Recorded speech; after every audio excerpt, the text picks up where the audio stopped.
정의롭고 품격 있는 중도 개혁 보수를 위한 방송입니다. 저 뉴스엔진 정답은 없다. 저는 진행을 맡은 김혜승입니다. 여러분들 많이 오고 계시네요. 안녕하세요. 정정당당 김종혁. 여러분들 이제 이 코너명이 입에 착 붙은 것 같습니다. 매주 금요일 오후 4시에는 우리 정정당당 김종혁 전 최고위원님과 함께합니다. 어서 오세요. 안녕하십니까? 네, 힘차게 인사를 해주셨는데 여러분들 많이 기다리셨던 것 같습니다. 좀 길게 인사도 좀 한번 해주세요.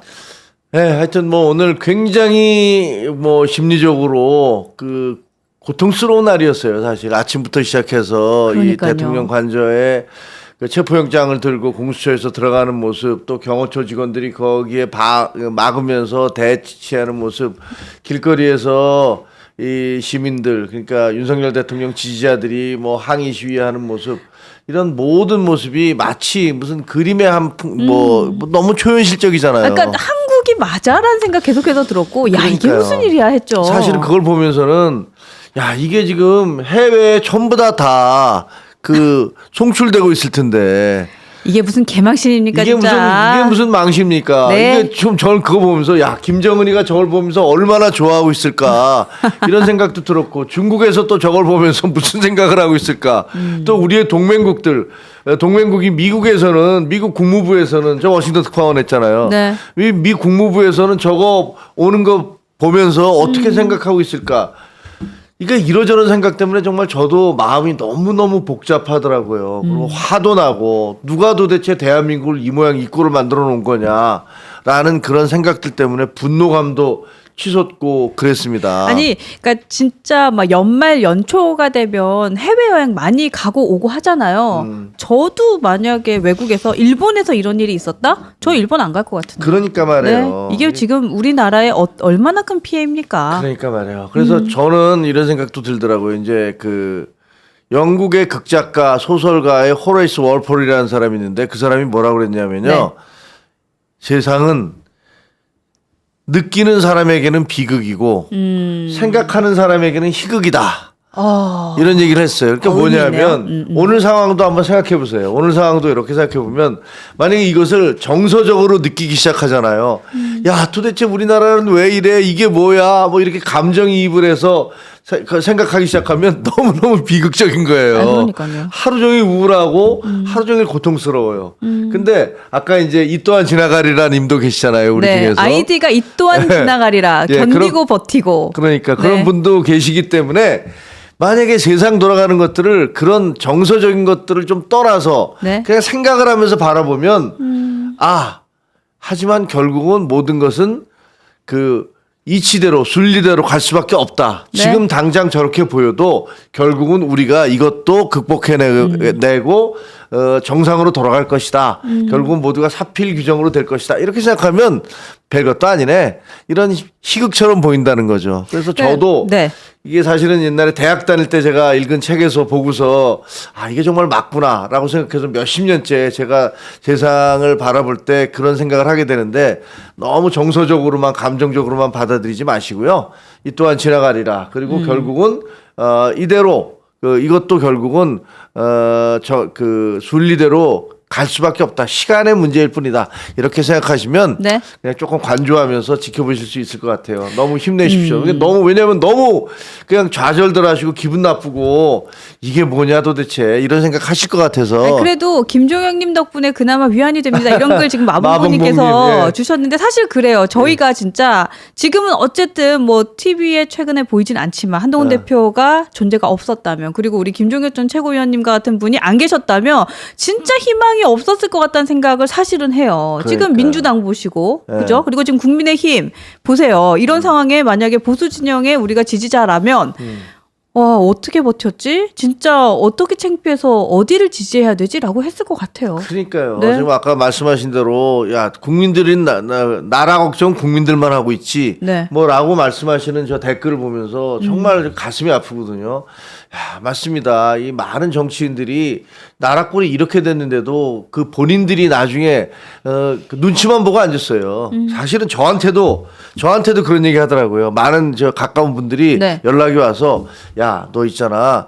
그 비판 그만하고 그다음에 야, 좀 입장 좀 바꿔. 야, 조금 나중에 시간 지나간 다음에 비판해도 되지 않니? 이렇게 얘기하는 분들도 있어요. 근데 저는 그렇게 살고 싶지는 않아요. 그렇게 살고 싶지도 않고, 그렇게 뭐, 지금 현재 민주당이 하도 엉망진창, 대통령이 비상계엄을 해서 엉망진창을 만들어놨는데, 거기에 대한 대응하는 민주당, 아주 정말 웃기게 대응을 하고 앉아있습니다. 그러다 보니까 양쪽 모두에 실망한 사람들이 뭐, 네.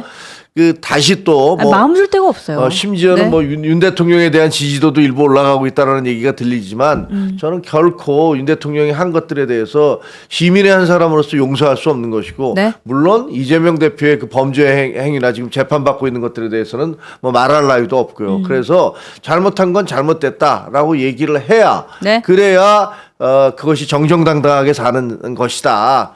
그렇게 생각을 합니다. 아, 유센진에서 진짜 이름 잘 지었어요. 정정당당 김종혁. 저희가 그냥 지은 게 아니다. 이렇게, 그러니까 사실은 시대에 편승하기보다는, 또 유리한 것에 편승하기보다는 자신의 목소리를 내고 있는 우리 김종혁 전 최고위원님과 같은 분이 계시고, 또 지금은 우리 눈에 잠깐 보이지 않지만 한동훈 대표가 있기 때문에 그래도 보수 진영에는 여러분 아시죠? 아직까지 희망이 있고 미래가 있습니다. 그러니까 지금 JS님께서도 함께 갑시다라고 했는데요. 우리가 그러니까 의기소침해지지 마시고요. 네, 여러분들 힘 모아주시고 또 응원 많이 해주시고 하면 좋을 것 같습니다. 자, 어쨌든 오늘 대통령 관저 한남동에서 이제 새벽부터 북새통이었던 이 이야기를 안 하고 지나갈 수가 없는데 대통령은 편지를 써서 지지자들에게 나를 좀 도와주세요를 했고요. 그리고 경호처, 공수처는 뭐 무력 충돌은 다행히도 없었습니다만 대치가 되는 상황이 있었습니다. 그리고 결국은 공수처가 뭐 돌아갔다, 빈손으로 돌아갔다라고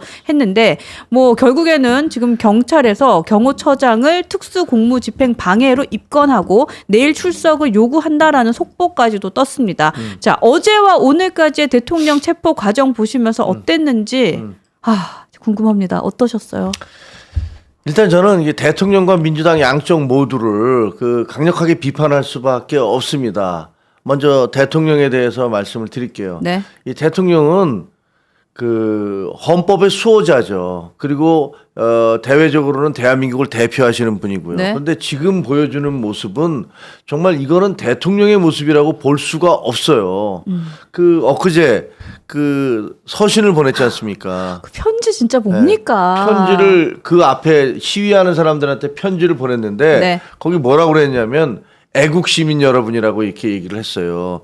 그 이전에 두 차례에 걸쳐서 대국민 담화를 할 때는 국민 여러분 이렇게 얘기를 했죠. 네. 우리 모두 알다시피 대통령은 자기를 지지하는 사람이나 반대하는 사람 모두의 대통령입니다. 그렇죠. 자기를 위해서 투표한 사람만의 대통령이 될 수는 없어요. 그런 사람은 대통령 하면 안 돼요.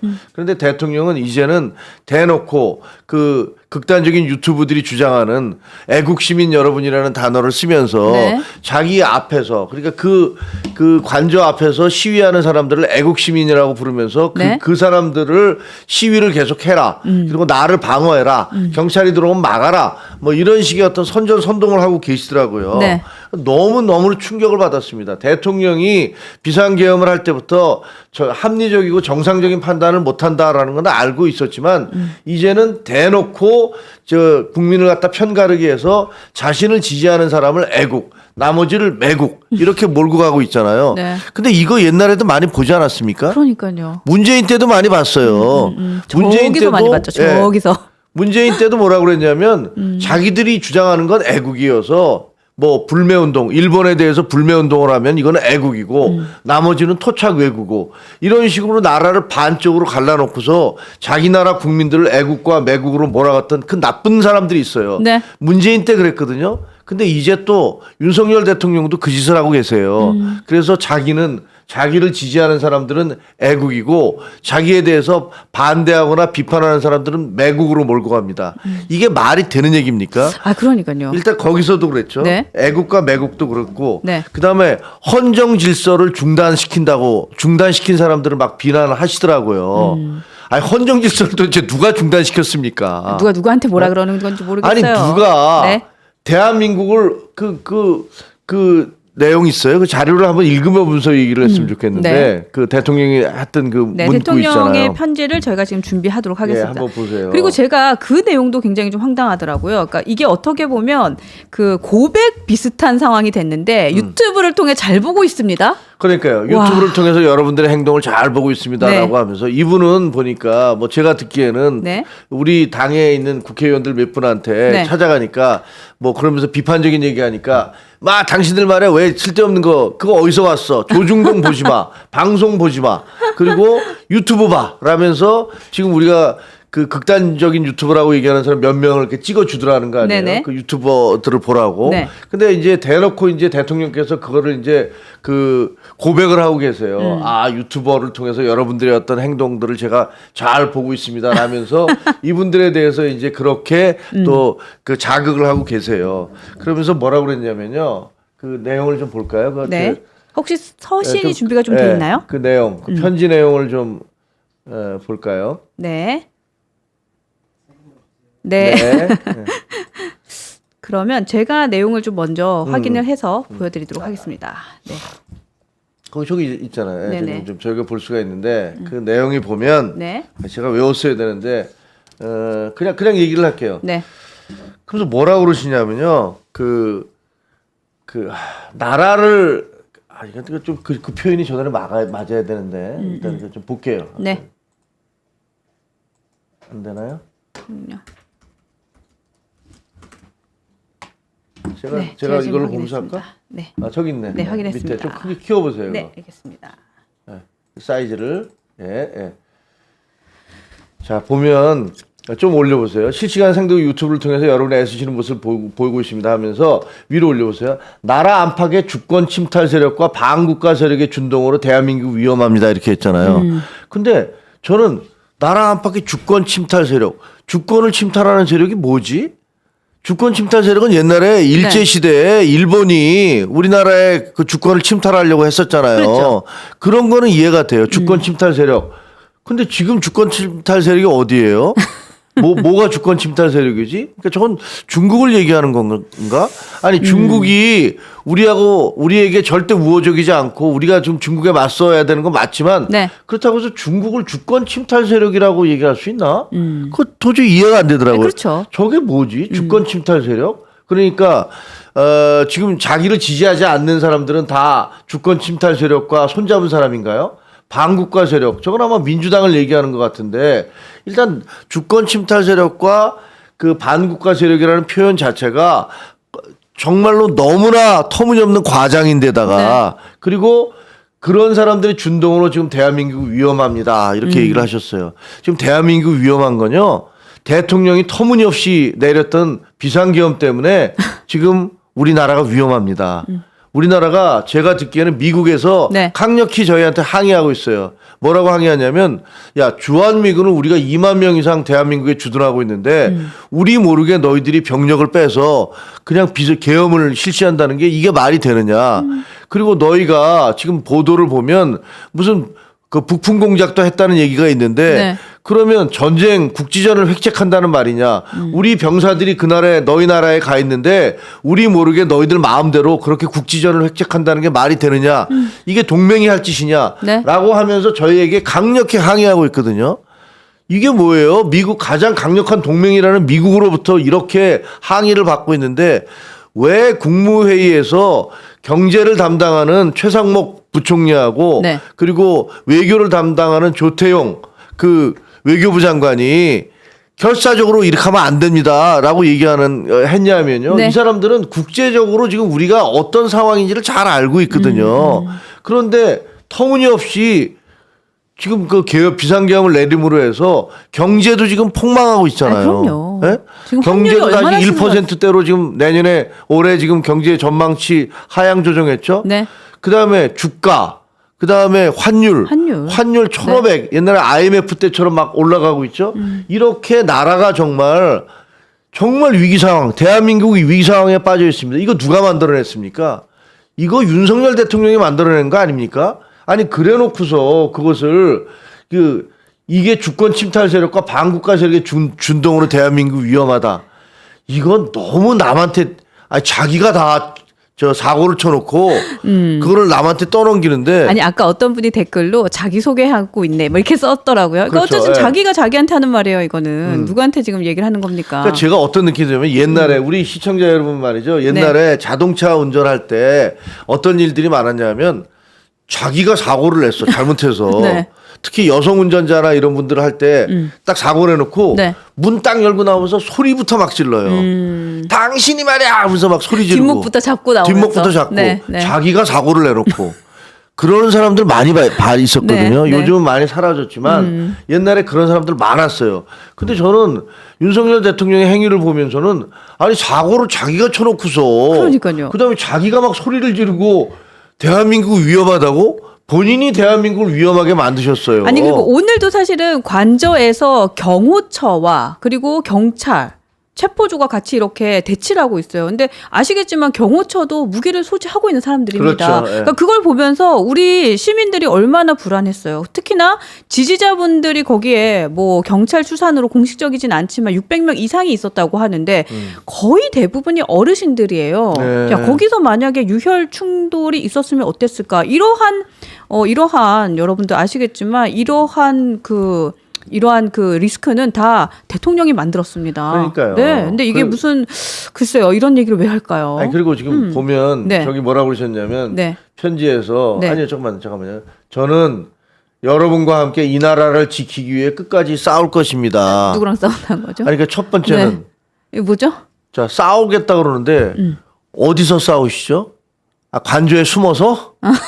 본인은 관저에 숨어 있으면서 나머지 분들한테 지지자들한테 길거리에서 이 엄동설안에 나이 드신 분들 길거리에서 드러눕게 하면서 네. 저런 메시지나 보내서 본인이 나와서 싸우세요. 본인이 싸우실 생각이 있으면 대통령 본인이 나와서 본인이 말씀하셨잖아요. 제가 처음에는 이선 후퇴하겠습니다. 죄송합니다. 수사 열심히 받겠습니다. 이렇게 얘기해놓고 5일 만에 다시 내가 뭘 잘못했습니까? 라고 얘기하면서 그 탄핵이 됐든 탄핵 심판이 됐든 수사가 됐든 제가 당당하게 맞서겠습니다. 아니 그러면 당당하게 맞서시라고요. 저는 그것까지는 얼마든지 대통령도 시민이니까 시민적 권리가 있으니까 네. 그렇게 하실 수 있다라고 생각을 해요. 다른 분들, 나이 드신 분들, 저 길거리에서 저렇게 드러눕게 만들지 말고 본인이 나오셔서 법정이 됐든, 헌재 심판정이 됐든 나는 이렇게 당당하다라고 말씀을 하시라고요. 근데 본인은 그 관저에 숨어 있으시면서 네. 다른 사람들 내보내서 나라를 지키기 위해서 끝까지 싸울 것입니다. 라는 얘기가 저는 정말 어불성설이에요. 그리고 국가나 당이 주인이 아니라 국민 한 분 한 분이 주인인 자유민주주의는 반드시 승리합니다. 국민 한 분 한 분이 주인인 자유민주주의? 아니 저런 얘기 진짜 처음 들어보는데 아니 국가보다 지금 물론 개인의 자유 굉장히 소중하고 우리가 지켜야 돼요. 네. 그리고 국가가 개인의 자유를 지키기 위해서 노력을 해야 돼요. 네. 근데 지금 얘기는 국가나 당이 주인이 아니라 국민 한 분 한 분이 주인인 자유민주주의라고 얘기를 하면서 공적인 것과 사적인 것들을 다 섞어버리는 거예요. 애매합니다. 국가라는 어떤 우리가 지켜야 될 소중한 공적 가치 그리고 국민의힘이 됐든 뭐 민주당이 됐든 당이라는 것들은 그런 당원들이 소중한 그런 정성이 모여서 만든 가치인데 그런 가치가 아니라 나를 지금 와서 시위해주고 있는 이 한 사람 한 사람 이 사람들을 마치 자유민주주의자인 것처럼 그렇게 선전선동을 하고 있는 거거든요. 그렇죠. 저거는 저 편지는요. 네. 두고두고 정치학자들에게 그 정치학 교과서에 나와야 돼요. 그래서 어떻게 대통령이 국민들을 선동하는 그런 도구로 쓰고 있는지 어떻게 말장난을 하고 있는지 저는 저걸 보면서 과거에 네. 스탈린 시절에 무슨 아니 저 히틀러 시절에 괴벨스가 네. 말도 안 되는 한 문장만 주면 여러분들을 나는 온 국민을 세뇌할 수 있다라고 얘기했던 것처럼 무슨 국민들을 다 바보로 하는 것도 아니고 어떻게 저런 말을 써서 네. 그 자기 지지자들을 선동을 하시냐고요. 그래서 정말